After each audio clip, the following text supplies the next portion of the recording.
Welcome, we've had some fun. It's time for the Ship's Gonna Happen podcast. Here with a load of laughs, info, and fun, it's Tony B, Dave B, and Timmy D. Before I go alone. Don't ask me this and one more song. It ain't too costly, no, I ain't too cheap, so just relax. I'm on my knees.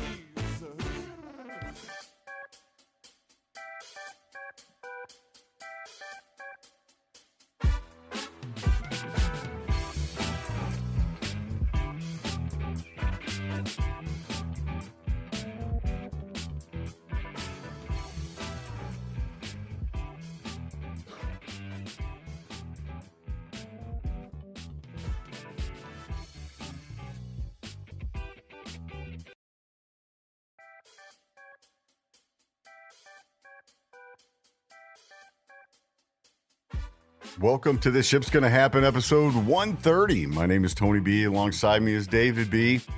Timmy D might still be asleep this morning. I don't know. He's probably up doing daddy duty, right? I would say he's got that duty. He's not sleeping. The views of Ship's Gonna Happen are purely news-driven and do not express the views of any transportation provider or any business entity that uses a transportation provider. We do it for the Transportainment. Kaboom. That's right. Transportainment, episode 130 here. You can catch us on YouTube, Rumble, Spotify, Google Podcasts, Amazon, iHeart, Radio, Stitcher, all the places you put us in the search engine, you will find us, and YouTube too as well.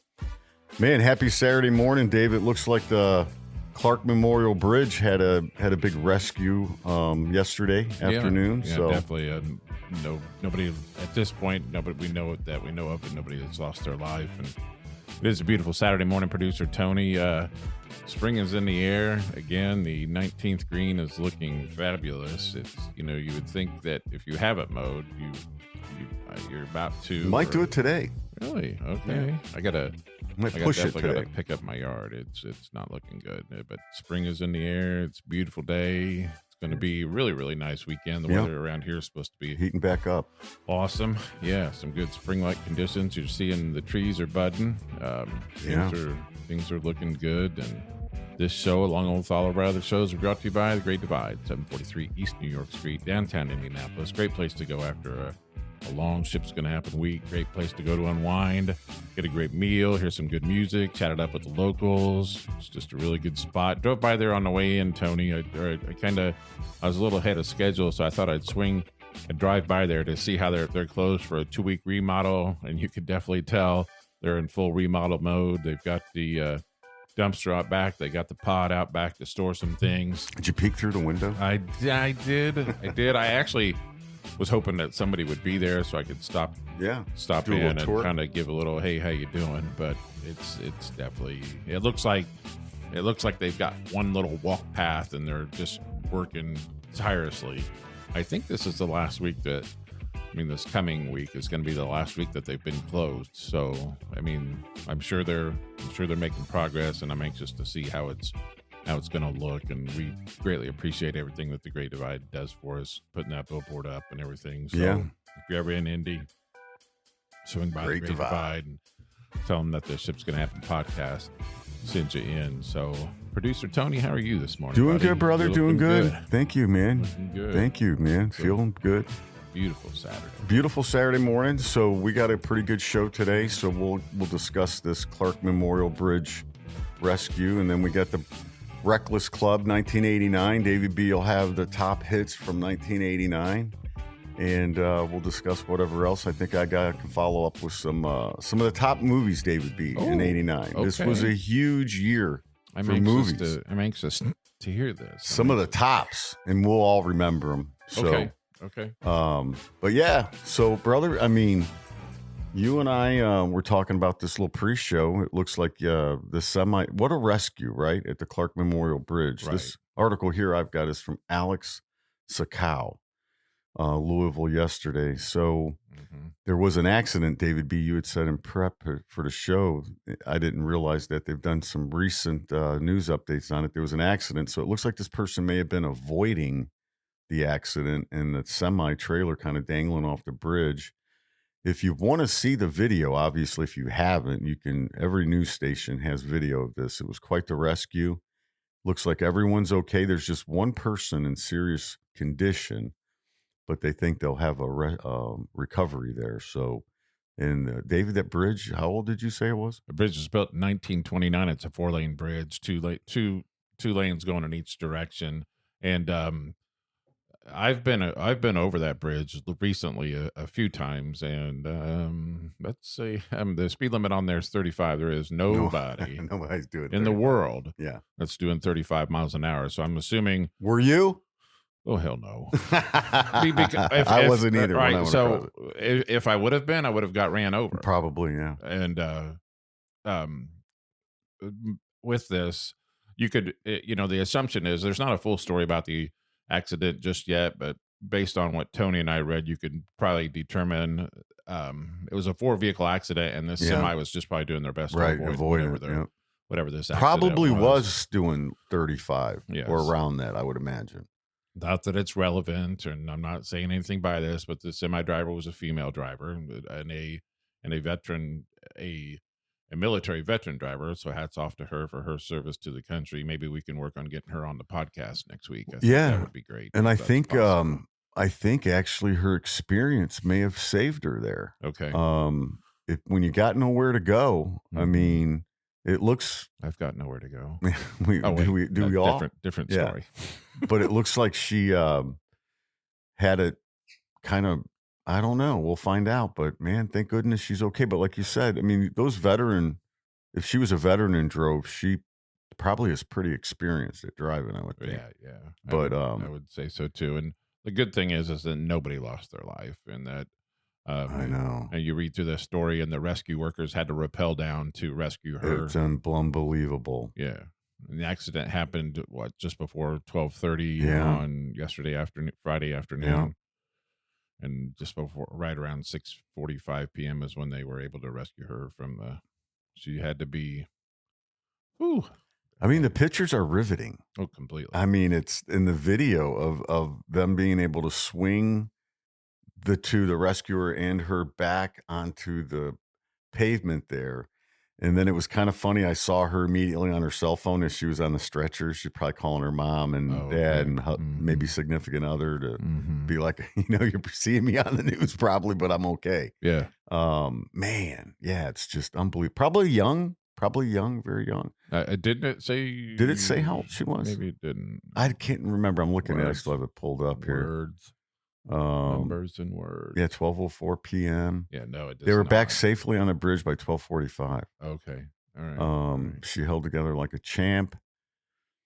As for the traffic, the bridge, they take alternate routes. I'm sure the bridge might still be down today. Okay. Because they're going to have to repair that metal. Good.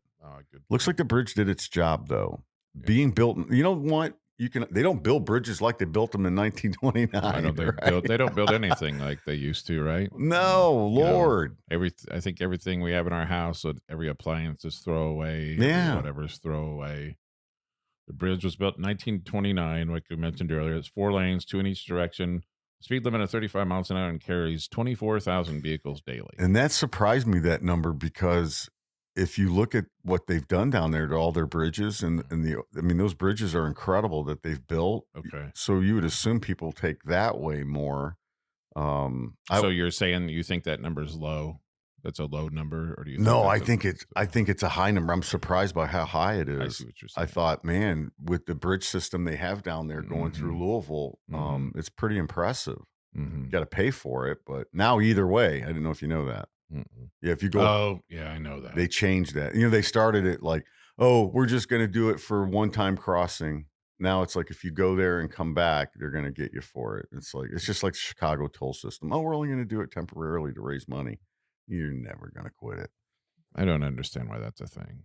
I never have understood. It was like we're not going to raise your taxes, and we're just going to use this money to.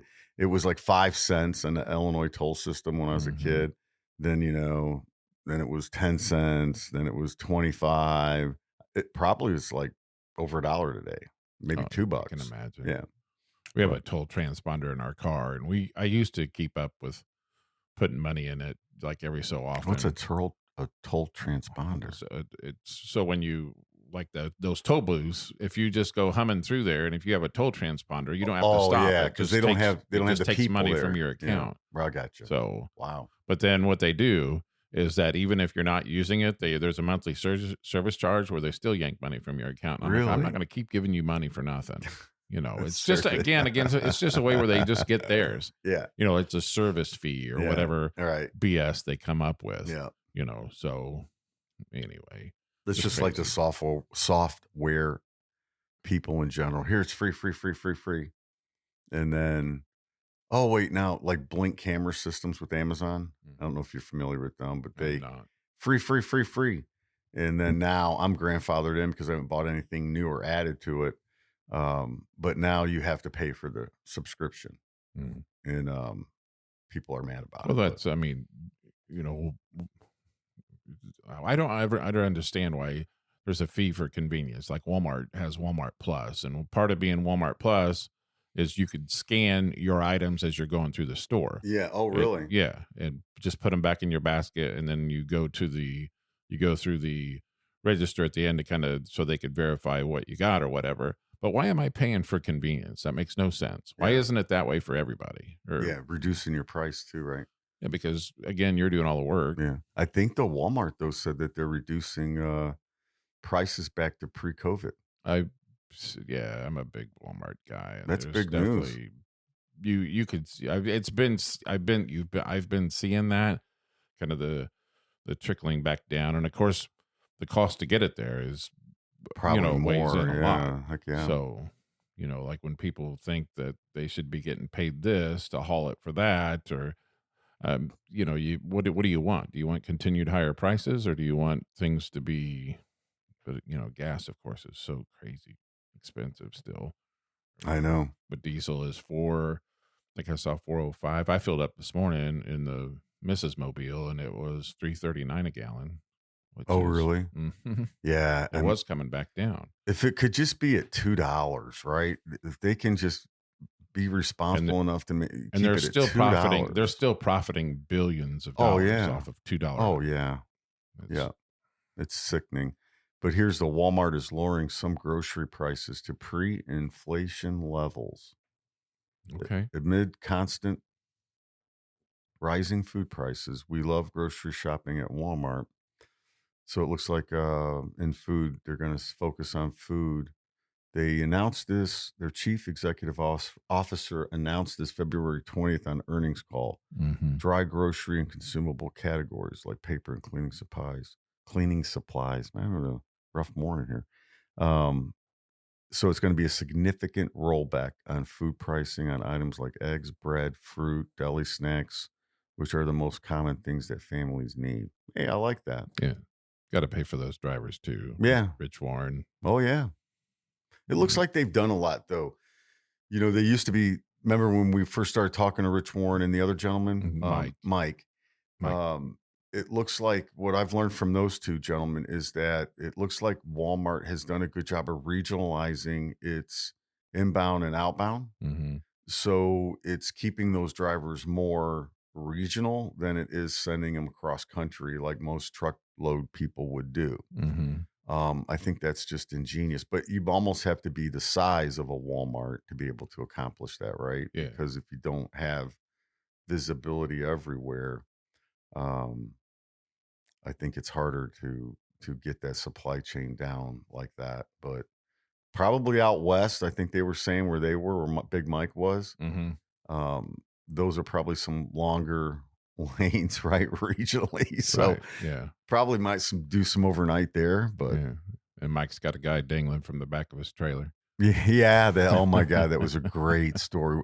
Do you remember what episode number that was? I do not. I do not either. You can find. I can research it and find it. I was going to say it right now because that was a good podcast, and that was crazy, that story that he described. Mm-hmm. That's cool. Yeah. Let's switch gears here just a minute. I know we're going to get into talking about music, but I had a really, really good music experience last night. Have you ever been to the Jazz Kitchen? Mm-mm. I highly recommend if you and Ann are ever wanting to get out for an evening or do something, us isn't a sponsored part of the show. The Jazz Kitchen in Broad Ripple is just fabulous. Never been there. Oh, We have to check it out. We saw the artist Cy Smith. She could sing me the phone book. She was that good. Sing me the phone book. Man, she was outstanding. And so I went to try to get tickets to go again this evening for like maybe Tracy and I could go down. Mm-hmm. Sold out. Oh, yeah. Gosh darn it. It was an excellent venue. They did a really, really good job. And if you ever want to see some good music in Indianapolis, I highly recommend the Jazz Kitchen. Jazz Kitchen. They did an outstanding job. Yeah, so I will have to check that out. I don't know of too many jazz locations. I know there are in Indianapolis, but Jazz Kitchen, Chatterbox. Chatterbox is they don't start their music, I think, until like 10 p.m. And I've not ever been there for music. I've wanted to go there for music. It's just kind of, and Chatterbox is on Mass Ave. Good hole in the wall spot. Yeah. For whatever reason, I've never saw. And her accompanying band last night was phenomenal too. They were just, and I mentioned to the people I was with that I'm like, if she wasn't singing, I would come here just to hear these guys play the way they're playing without, lyrics or whatever. Yeah. They were so good. Really, really good. Yeah. Jazz. Good stuff, man. Yeah. It was a nice evening, kind of a different change of pace or whatever. It's mellow, so, but anyway. Well, let's get into the Reckless Club. What the fuck? The 1989 is the year of the Reckless Club. Today, music presented to you by TB and DB. Rich Warren loves it. Yeah. Oh, is that what the initials were? Something. I can't remember what it was, but yeah. Anyways, Rich to sponsor this part of the show. Top hits from 1989. Yeah. I'm gonna start with a little bit of news from 1989. Gotta blow up my screen here, producer Tony. I'm getting old. Can't see very well. January the 27th of 1989, Michael Jackson ends his Bad tour in the last show in Los Angeles. Man, it was a pretty good album. I remember that. The Bad album by Michael Jackson. That was, man, he was good for in his time. Roy Orbison and Elvis Presley are the only singers to simultaneously have 2 top 5 albums on the Billboard charts in 1989. It just kind of doesn't sound right. I mean, Elvis Presley must have been some kind of remake because he'd already gone away. Right. Roy Orbison, right, I think probably caught fire with the Traveling Wilburys, right? And so people probably dug into his. Okay. And I think he may have had a song. What was the? I don't know. He had a song I can in my head.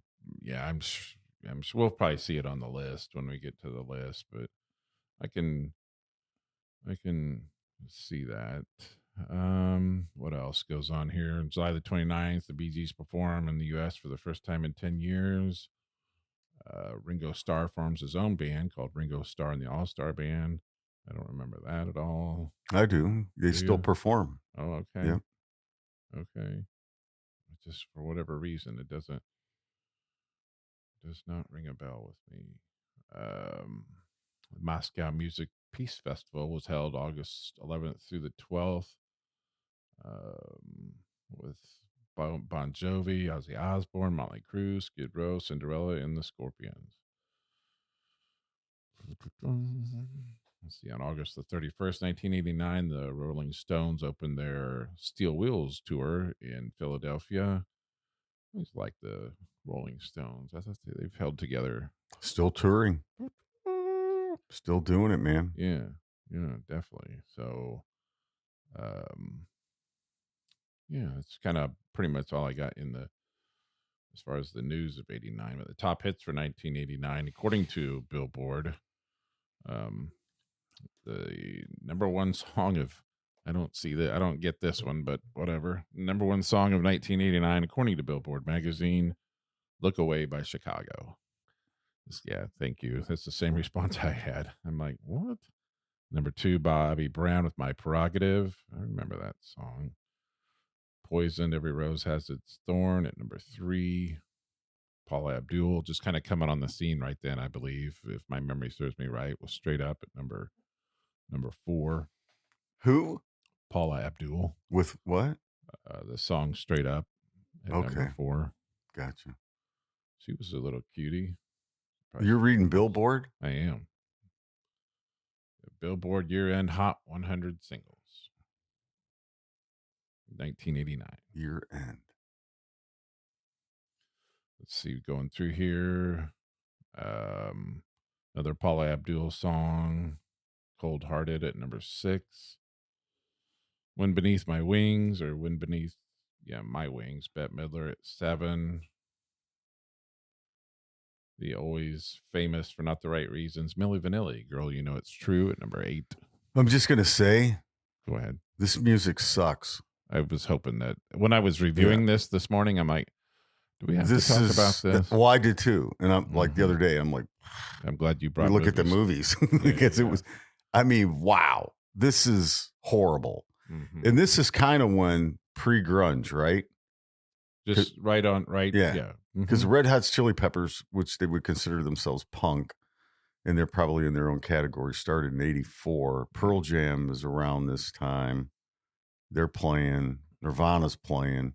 Yeah, go ahead, though. I'm sorry. Bro. No. You're good. To your point, this is horrible. To your point with what you're saying, if you just look at the right-hand side of the screen and only look at who the artists are versus the name of the songs, you're 100% spot on. It's disgusting. I mean, could you imagine being sent to a deserted island? Oh, Lord. And the only thing you have is the 1989 playlist. You would be like, dude, I would be going. I wouldn't listen to it. I'd become shark bait. I mean, seriously, just eat cut yourself. Just eat cut yourself and walk into the ocean. Just eat me. Oh yeah, that's Milli good. Vanilli, that's good. Milli Vanilli. If you look at number. Girl, I'm gonna miss you. Is that it? No, it's Girl You Know It's True. Oh, girl, you close. You know it's true. They had like 3 hits. Mm-hmm. And so if you look at number 9, Baby I Love Your Way, performed by Will to Power. Who in the hell is or was that? Yeah, you're Baby I love. That's a Frankie Valli song, isn't it? Baby I love you. I'm not. Yeah. I'm not oh sure. my God.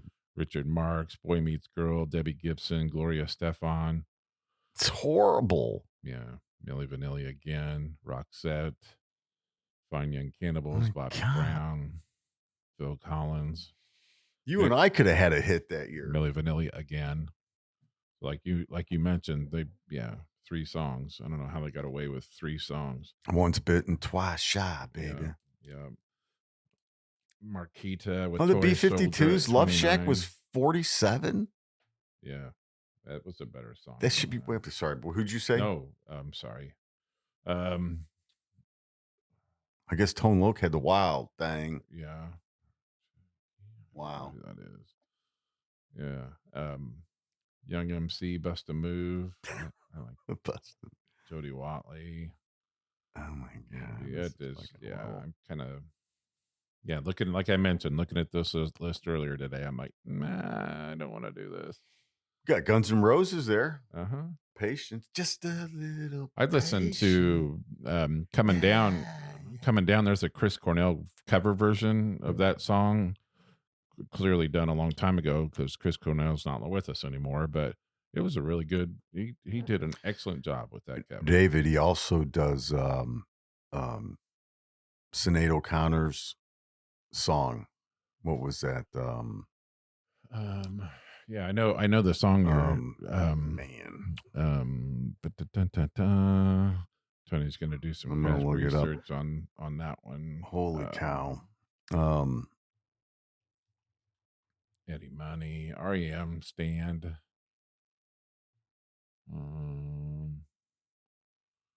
Nothing compares to you. Oh, okay. Yep. It's a good cover. Yeah. Hey, but Roy Orbison came out with "You Got It." Okay. That year, 89. So, number 100 is "Keep On Moving" by Soul to Soul. I think that song deserves a lot more credit than being at number 100. I thought that was a really good song. Yeah, 99's End of Innocence with Don Henley. That's probably, I mean, dude, really, I'm not trying to be mean or anything. You're good. This year sucks. This is, well, Bad English had a good song. Looking at 96. Who in the hell is that? Sapphire. Thinking of You. I've never heard of.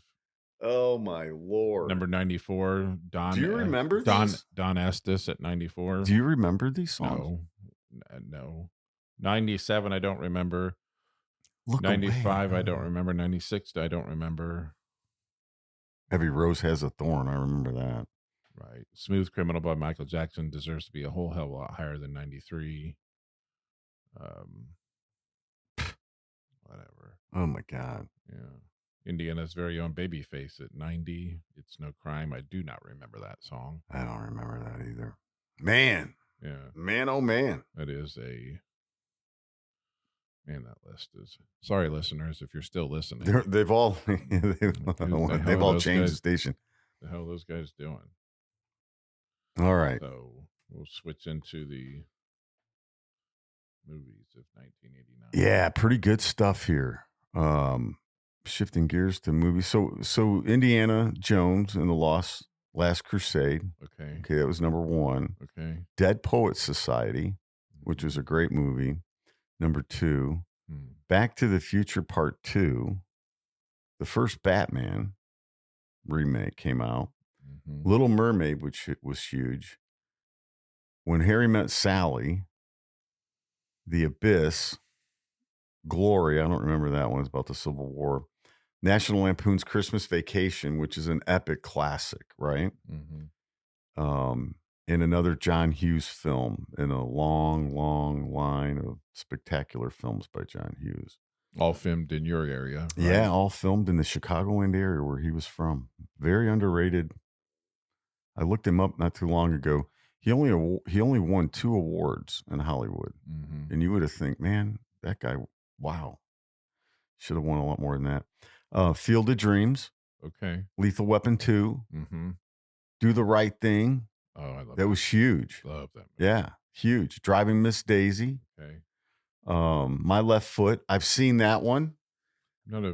That is an incredible movie. Everyone should see that. It's about a guy who was just born with no hands and a left foot, and he played soccer with his brothers and ended up being pretty successful.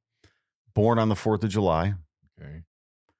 Say Anything. I don't remember that one. So let's go back to, if you don't mind, let's go back to the movie Born on the 4th of July. Yeah. Thanks again for your military service. How difficult, or is it difficult for you at all to watch a military movie?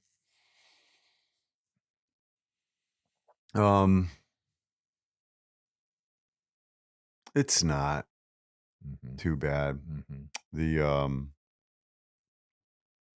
To watch something like this, though, to watch Vietnam stuff is kind of torturous because like most of the wars, they could have been avoided. Okay.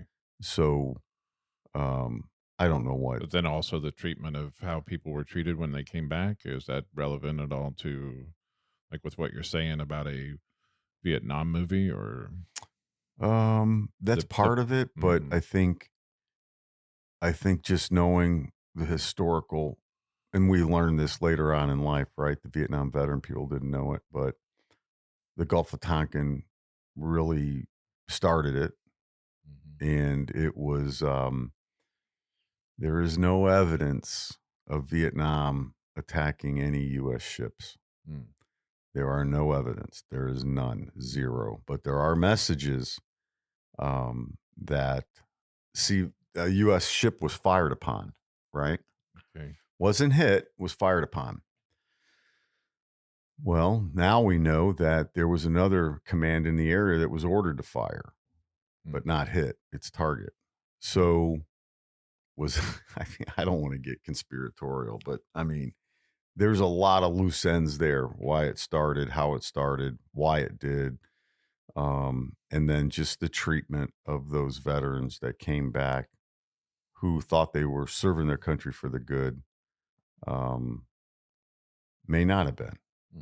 And so I just think it's hard to Hard to swallow that one. Driving Miss Daisy. Did we mention that already? Yeah, we did. Okay, my bad. It was 2 before. My Left Foot, Born on the 4th of July, okay. Say Anything, Crimes and Misdemeanors. That was a big movie. It was a really big, Bill and Ted's Big Adventure. Yeah. It's a great movie. Ghostbuster 2. I don't remember The Killer. Uncle Buck. This is another movie by John Hughes. Okay. So in a long, long line of movies. If you haven't seen Uncle Buck, you should watch it. It's a really good show. And then one of my favorites from that year, Major League, was huge. And then The Burbs. You ever see The Burbs?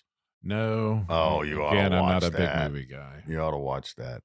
And then a teardropper, Steel Magnolias. Okay. We're in 25 deep and hit Steel Magnolias, which probably a lot of women would rank that number 1.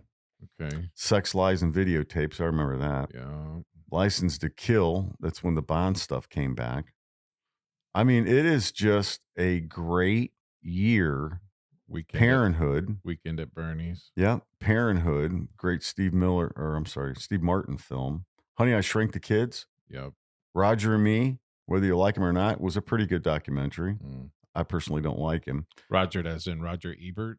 No, this would be, I'm sorry. Roger and Me, this is Michael Moore. My bad. From the Michigan area. Okay. Tango and Cash.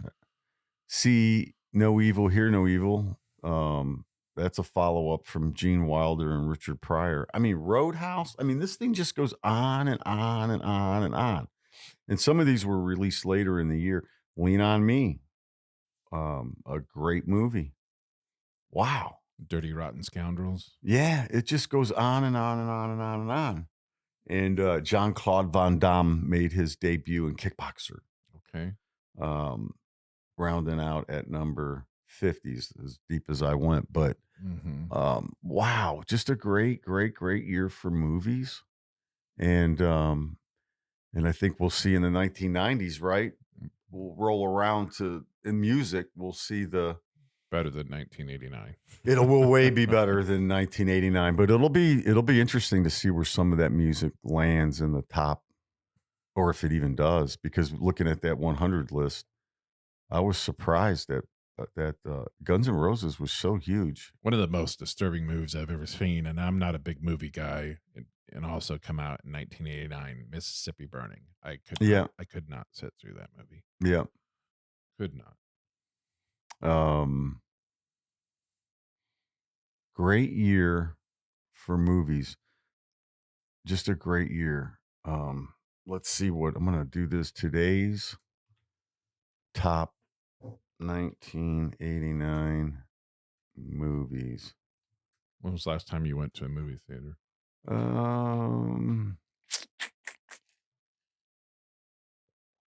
You really don't have to anymore. You can just sit around and wait for the releases to come out. But I think the last time I went was with Ann, Shelby, and Jake, and it was probably 3 years ago. And I'm trying to remember. I can't even remember what we saw. I can't remember. I think they went and saw Cocaine Bear or Bear Cocaine, whatever the heck the name of that movie was. I'm not sure. But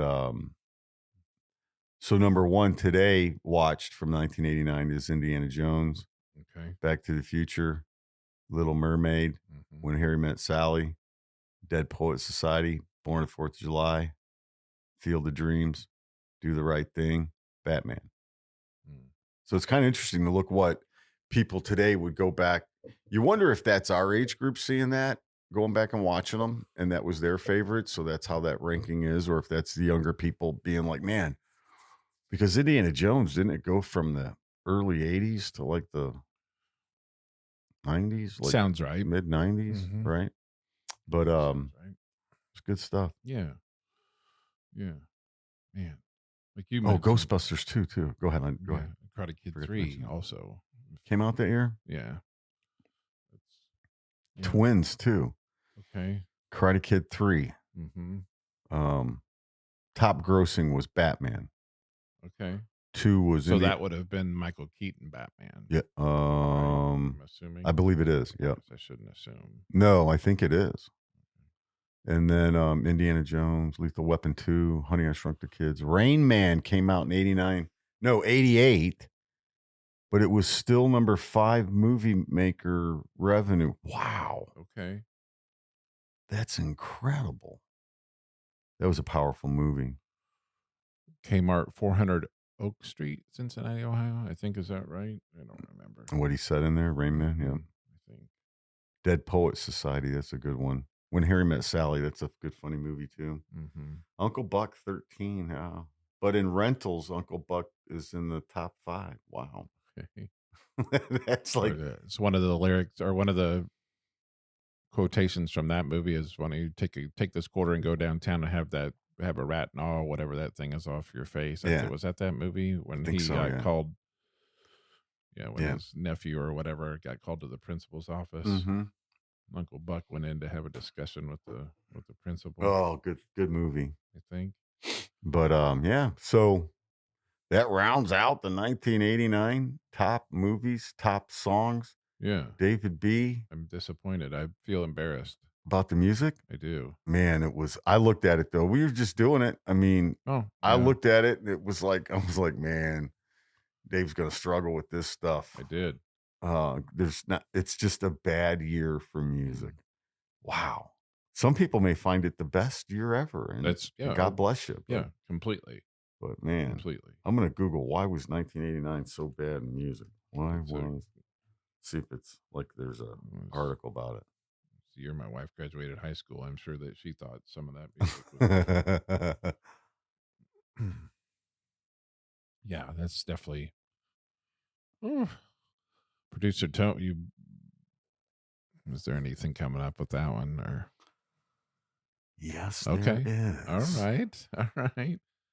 Holy cow! Did you just type in why did 1989 suck in music or something? Why was 1989 so bad in music? Okay. Surprisingly, what pulls up is why was 1989 critically acclaimed? It's a Reddit article. Oh. Trashed by many. Did Taylor Swift come out with an album called 1989? 1989, Taylor's version, not good. Oh, gosh. I'm not sure. Yeah, why are you? Let me see something real quick. You're listening to the Ship's Gonna Happen podcast. Yes. Tony B, David B. Sorry, there's dead space. We're discussing a terrible year in music on the Reckless Club side. There was a big earthquake in 1989. In the, I'm assuming the Bay Area? Yeah, Exxon Valdez spill too. Oh, geez. Oh. How many millions of gallons of... Berlin Wall fell down. Okay. Wow. With some assistance, right? Yeah. I don't think it fell on its own. It just decided to crumble. Yeah. It just, we're done with this. No more East, no more West. I don't know. 1989 was an off year. For music. Where were you in 1989, David? On the dock at General Foam Plastics. Were you really? Yep. How old were you? 19. Wow. What were you thinking back then? Like what was in your head? Like, that's an excellent question.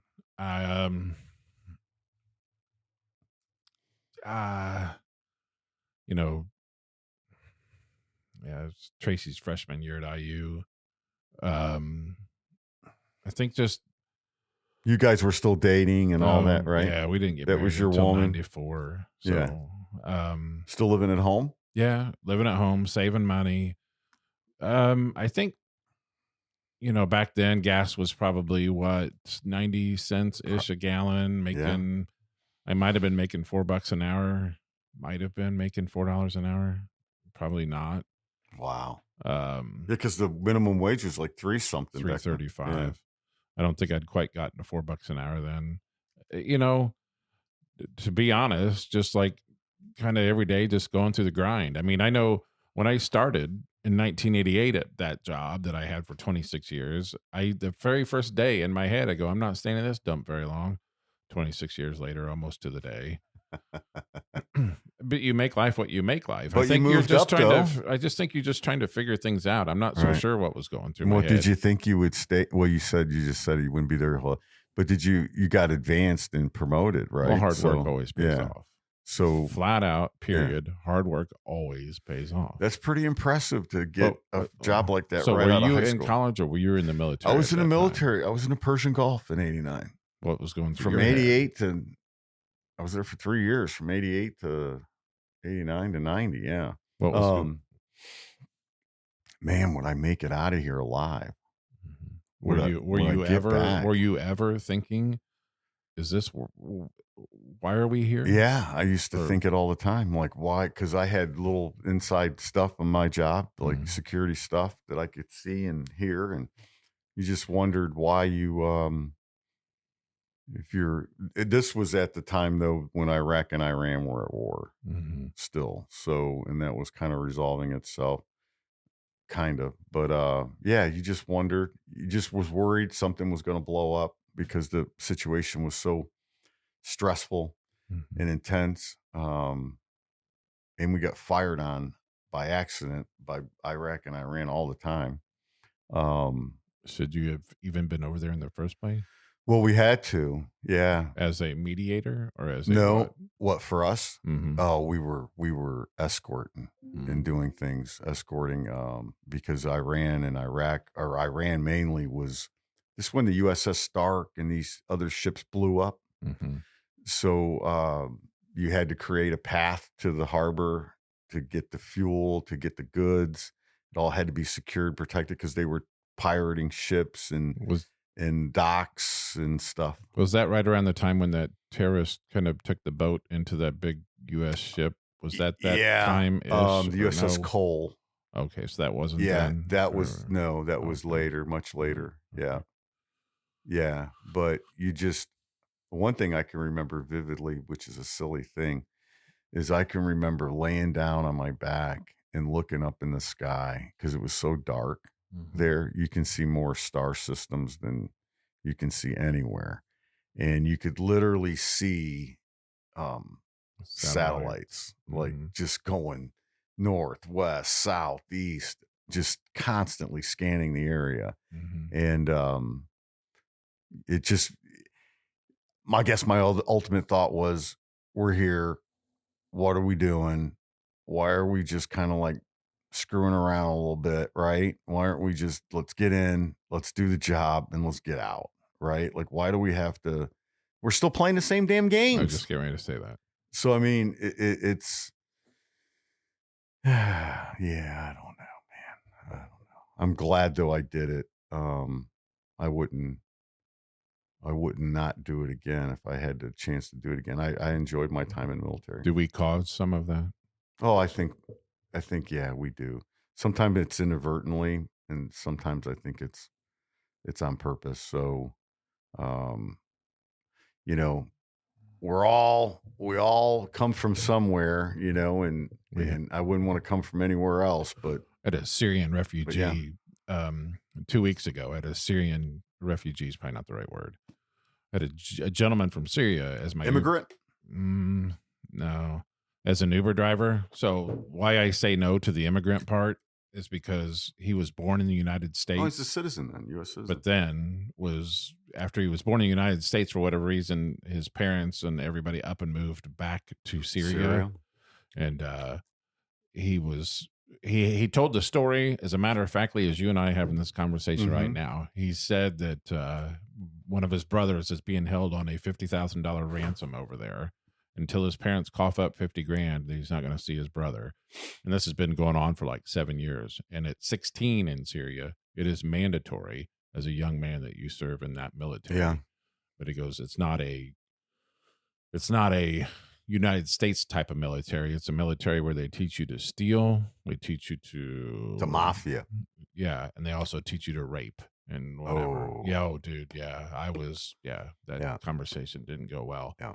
I go, dude, you're a bigger man than I am. And he goes, I'm not a bigger man than anybody. He goes, this is just the way it is. Yeah. I go, well, why don't your parents come back over here? He goes, they're used to that lifestyle over there. That's what they're used to. Right. It was a it was an Uber ride conversation that I wish every single person could hear or listen to, or even be involved in, where you could ask questions of him. It was such a reflective, or such a conversation where you're like, holy, you just don't think about these things all the time, or ever at all. And to have to listen to somebody tell that he has a brother that's being held on a $50,000 ransom, one, could already be dead, and two, if they may never see him again or whatever. And it's just so sad. Very much so. The one thing, though, to follow up a little bit on what you're saying, I guess, the one thing I did come back with, the feeling, is that how you're scripted, and everybody's programmed with propaganda, brainwashing material, no matter where you live or grow up, right? Mm-hmm. I'm not disappointed to be here, right? Mm-hmm.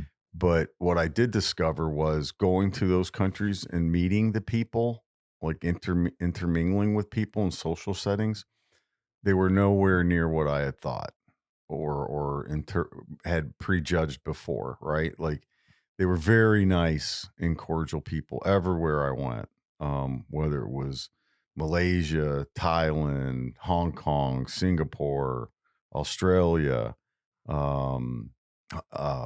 Middle Eastern countries. When you would engage with their people, were the safe zones you could go to, they were all very cordial and nice people.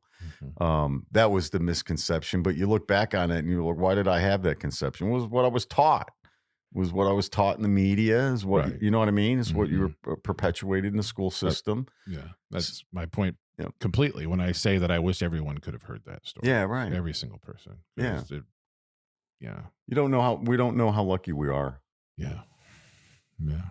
Especially the quality of living. Well, then but even over here, you read some BS stories about how we treat one another. I mean, just even yesterday, there's a news story about, there's a guy that was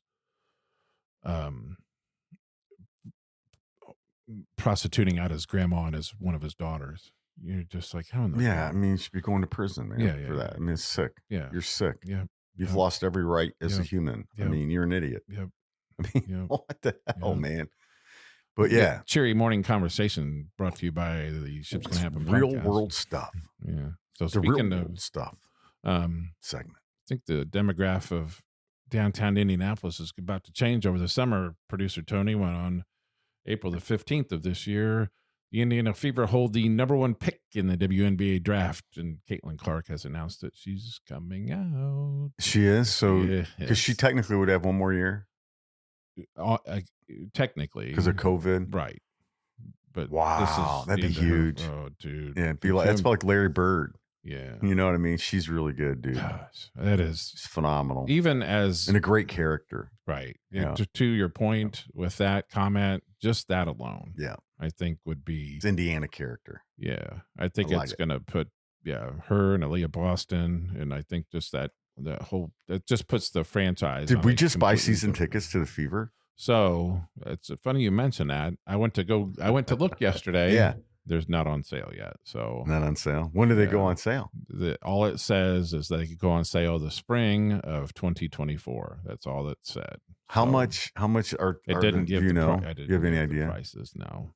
Mm-mm. Oh my gosh, this is going to be at least huge. Yesterday when I looked, it didn't. But I had looked before, like a month ago, because everybody in my circle was like, she's going to stay in college because the NIL money. I'm like, why would she do that? Not now. Doesn't make any sense. Not now. Yeah. So because she was making $3 million, I think, on the NIL deal. I can't. Yeah, I'm not sure. I think I read that. She says here, Caitlin Clark, I'm ready for the next chapter in my life that will almost definitely be with the Indiana Fever. Yeah. Bam, girl. Yeah. Damn. Yeah. So you gotta wonder, what have the Fever been saying to her this entire time, or could they? I mean, I think they can. What would keep them from not? Yeah, I think it's different at the pro level, right? So they can, or at least going through her agent saying, "Hey, look, right, this is what we're going to offer her." Yeah, Indiana, Iowa. Because you look at Aaliyah Boston. She spent 4 years. She didn't stay an extra year. Mm-hmm. This was after, and so this was her rookie season with the Fever. And a lot of players go overseas, and she didn't go overseas. She did, she kind of hung around here doing analytical stuff or whatever. So you got to wonder what the Fever will probably have to have something going on where they're like, hey, look, this is, we're going to draft her number 1. She's going to get paid this, blah, blah, blah. And in the off season, we can have her doing this or whatever. And she would be an absolute excellent advocate for the entire city. Absolutely. Yeah. And also, I think also for the WNBA as a whole. Yeah, I think she fits in that Peyton Manning type atmosphere, Larry Bird type where they just Reggie Miller. That's a good one. I'm glad you said that. Yeah, Reggie Miller. What was the other forward's name that left? Paul George. Yeah, she'll be in that element. Says here that she's 18 points away from passing Pistol Pete with the all-time NCAA scoring record. Yeah, and that is freaking amazing. I think they play Ohio State. Yeah. Pistol Pete though did not have the 3-point. Mm-hmm. It was all 2-pointers from Pistol Pete. All right. Yeah, but if you added his 3 points up, she would be a lot further away than 18 points. Right. Yes. Yeah. Okay. Wow. Pistol Pete. That's impressive. Yeah, it is. And that's exciting. I mean, as soon as I saw the news, somebody that knows that I was excited about this sent me the text, and I already know it, and I replied back, F yes. Yes. This is good for the Fever needs something like this. And this is good for the city. All eyes will be on Indianapolis this summer, especially with, Kate and Clark. I think their season, for what you're looking at, producer Tony, does their season run from like June to September, or is it May to September? I don't know. Okay. Let me see here. Just thinking out loud, and I don't. Because I kind of went looking over the schedule. I'm like, how many Friday games do they Looks have? like it starts in May. Okay, so May to September then. Yeah. All right. Let me see here. Team schedule. Indiana Fever. Mm-hmm. Yeah, starts May 14th. Okay. Looks like it ends September 19th. Okay. Yeah. All right. That's good stuff, man. Yeah. Wow, that's exciting. Yeah, that is exciting. That's pretty cool. Good for Indianapolis. Yeah. Definitely. And I told you the NFL Combine's in town this weekend. Yeah. Not that anybody gives a crap. They had the NBA All-Star game here. Mm-hmm. And I was watching my guy, McAfee. Pat. Yeah, and he had on, I think I may have mentioned this before, but I'm going to mention it again because it was pretty huge, Dan Patrick. And they were in Vegas doing the show, or they were in Vegas talking. Oh, no, they were in Vegas coming to Indianapolis. And, well, I think they were actually in Indianapolis at this time. But Dan Patrick had made a comment that he was happy that it was in Indianapolis. And then Pat had said, should all Super Bowls be in Vegas? And then Dan said, no. He goes, man, do you remember Indianapolis? Mm-hmm. He's like, that city did it right. Yeah, yeah. I went down. But that was huge. I met up with you. We were down down there, yeah. It was a great time, and the weather couldn't have been better. It was, wasn't it? Mm-hmm. It was good weather. And you can still see, which is nice, David and I will know, and the people that live around here and grew up here will know, you can still see what they did during that Super Bowl event as structure in the city, and they've maintained that very well. Right.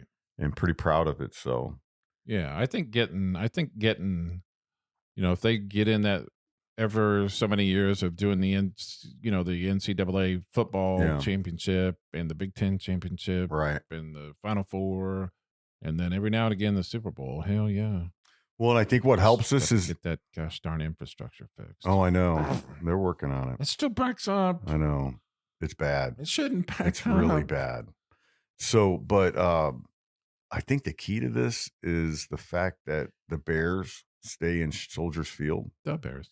Because if they were to build in the suburbs, the plan was to build another college championship type stadium so that the Big Ten would play all their championships in Chicago.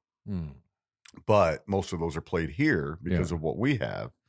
So But the Bears in the city are decided to keep the Soldier Field thing going. So the Bears are not moving to. I don't think right now. It may happen down the road, but I don't think it's going to happen right now. They're still kind of lobbying. The city's working real hard to keep them there. So, and those tax breaks were not similar in Arlington Heights.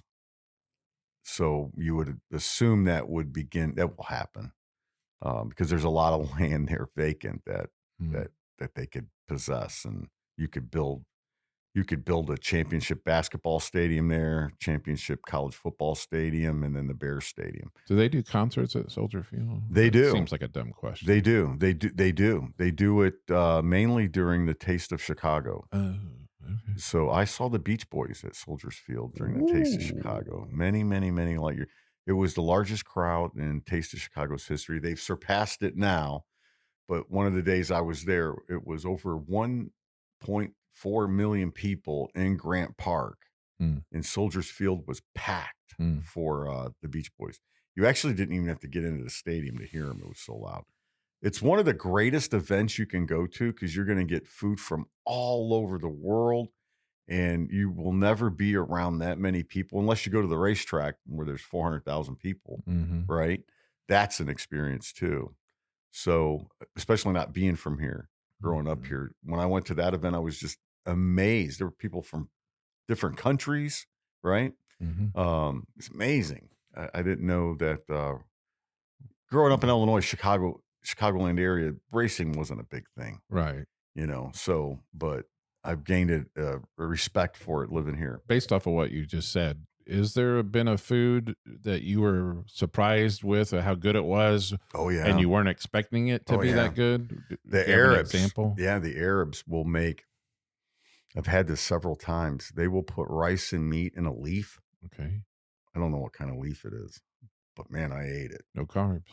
Wow. I mean, the rice, I guess, is carbs. But and then they would, when they did eggs, they would just, they would cook the bacon ahead of time and the sausage and beef bologna, chop it all up, and then put it in the egg.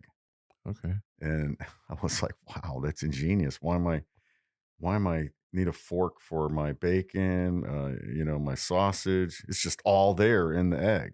It was pretty good. Okay. So I had that leaf thing several times, and I tried it on a street vendor when I was in Kuwait and was shocked at how good it was. It was really, really good. And I'm like, man, one of my buddies was eating, and he's like, oh my God, these are so good. And I was like, man, I think it was like 4 for $1 or something. I was like, get 4. And I just remembered it was perfect, the texture and everything. And it was really good. But Taste of Chicago, you would probably get that there. I never tried it there. I've noticed. I've never done Taste of Chicago. I've been up there when it's been going on, but not ever been to the Taste of Chicago. And I also noticed that the suburbs of Chicago also, like, there's a Taste of Lincoln Park. Is it Lincoln Park? Or Lincoln Park's in the city. Okay. But yeah, Tinley Park and all of them have different stuff. Okay. Yeah. Okay. We had one in Oak Grove Village. Yeah. Oh, okay. It was before that. It was like in June. Every city should do a taste of their city and bring out all the ethnicity and food and stuff. Yeah. Ann and I tried this salsa that the Latin people make, and I never knew how they made it. Okay. So you just boil it, like you drop a tomato and boil it. I didn't cook it, Ann did. I ate it last night. Was it last night? Yeah. It was delicious. Okay. So I will say, there is no, in my opinion, there is no good store-bought salsa. No, it all sucks. All of it. Yeah. All of it. Holy cow. Sucks. So you boil. So bad. So you put an onion in there, you boil it. You boil the hot pepper. You boil the tomato. Okay. It's not a lot, but it makes a lot. So then you take that out and you add some other stuff into it. I'd have to ask her. She's not here right now. But I'd have to ask her at grocery shopping. But I'd have to ask her. You add some other stuff in there, like sauce, like a little bit of hot sauce, and then you blender it, and it comes out like it just looks like the stuff you're eating at an authentic Mexican restaurant. Okay, it was unbelievable. I was like, holy shit! I was cracking up chips and throwing it in there and eating it with a spoon. You got my mouth watering, producer Tony. It was unbelievable. Wow. I was adding some hot sauce to it. Oh, yeah. I was like, this is how they do it. This is why those people make that sauce at those Latin restaurants, Mexican restaurants so quick. That's what they're doing. That's like an authentic Hispanic way of doing it. Okay. I've used different terms. Mexican, what's the Mexican food? Today it is. Yeah. Or I don't see it. I don't. Yeah, it is. I wanted to be correct. Yeah. I would say it was Mexican. Yeah, food. it was incredible. I was like, wow, that's how they do it. It's so simple. It is crazy. I was like, wow. Yeah. And then here we are going out and buying this shelf-bought salsa, right? That's nasty. And adding shit to it. It's terrible. It's like horrible, dude. Gosh. It's nasty. The restaurant up here on Washington Street, there's a Mexican restaurant. Their salsa is the best I've ever had. What about? And they make it fresh every day. Not here. bad. Okay. But I will tell you, this place is above average. Oh man, it's really good. They have a few of those. There's Zionsville, downtown, in a couple different states. Oh, really? Yeah, I looked it up. They're it's really good. They service is incredible. Oh, it always is. Yeah, and it's authentic Mexican. Yeah. You know, it's like, wow. There's a place on the west side, La Hacienda, right across the street from the old Lafayette Square Mall. Oh, God, it's so good. Yeah. It is phenomenal. They do a good job. They're always packed, man. Always packed. Yeah. Are we good with telling everybody we're at the 16th? I think so, yeah. All right. So on the March the 16th, kind of the start of the St. Patty's Day weekend, we are live at not live isn't the right word, but we're going to record from live the Great remote Divide on that day. If you're I would say 11 a.m. was when I would show up if you're going to come, so we could kind of get everything ready and set up and all that. But they're going to be open. They're going to be normally not open on weekends, but they're going to be open that weekend. And if you're listening and you want to stop by, please feel free to do so. We'd love to see everybody. We already kind of have a good lineup against guests that are going to be there. Francois is going to be there. Logan will probably show up, and Nolan and Bill and Jeremy, and I think I'm going to get Alex Vandegrift to show up. So should be a good day. Should be a really good Alex day. Vandegrift. So yeah, but, we appreciate everybody listening. Sorry we brought out one of the worst years of music ever today with 1989. It happens. Yeah. 1989 was not a banner year in the record industry. It was not.